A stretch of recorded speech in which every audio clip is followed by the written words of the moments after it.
for sin to be forgiven is the most profound thing that's ever happened in all of history.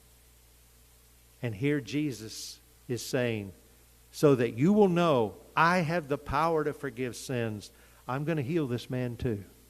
If you think you need something visual for you to be able to know that, then I'll give it to you. But he had forgiven this man's sins. And so he told the man to rise up and walk. And it says immediately he rose up before them, took up what he had been lying on, and departed to his own house, glorifying God.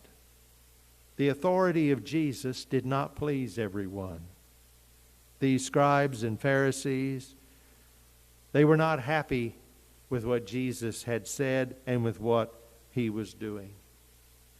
In John 9, verses 1 and 2, when Jesus and his disciples saw a man who was blind from birth, his disciples had asked him, Rabbi, who sinned, this man or his parents, that he would be born blind? And Jesus' reply corrected the typical Jewish thinking of the day, which always connected illness with sin.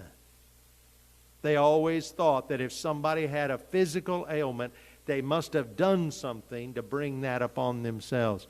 And so they said to Jesus in John 9, 1 and 2, who sinned, this man or his parents? And Jesus said, it was neither that this man sinned nor his parents, but it was so that the works of God might be displayed in him.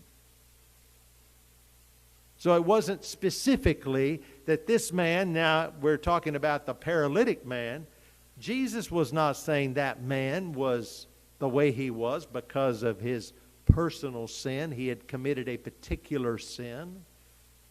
You could say all illness is a result of the sinfulness, the fallenness of this world, right?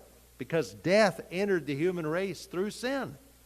And so we're all bearing the consequences of the fall. And we will until Jesus comes back. But Jesus can interrupt that and bring life everlasting to all who put their faith and their trust in him. And Jesus is demonstrating he has the power over both the physical and the spiritual. And he can bring ultimate healing. He removes our sin. When Jesus said, man, your sins are forgiven, he used a Greek word that means to send away, to bid going away, or to depart. And Jesus separated this man from his sin that day. That's what Jesus does when you put your faith in him. We who are separated from God by our sin, Jesus separates us from our sin, so that we now stand before God in his righteousness, made right by his power, his love, his forgiveness. And in so saying, verse 24, Jesus calls himself something that we see all the way through the book of Luke. He calls himself the Son of Man. The Son of Man. Bringing together heaven and earth. That he is fully God.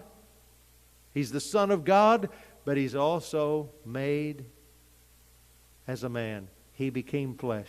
Fully God, fully man in the same person. Son of Man.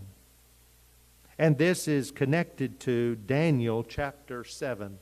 The prophecy in Daniel chapter 7 verses 13 and 14. I saw in the night visions, and behold, with the clouds of heaven there came one like a son of man. And he came to the Ancient of Days and was presented before him. And to him was given dominion and glory and a kingdom, that all peoples, nations, and languages should serve him. His dominion is an everlasting dominion which shall not pass away, and his kingdom one that shall not be destroyed.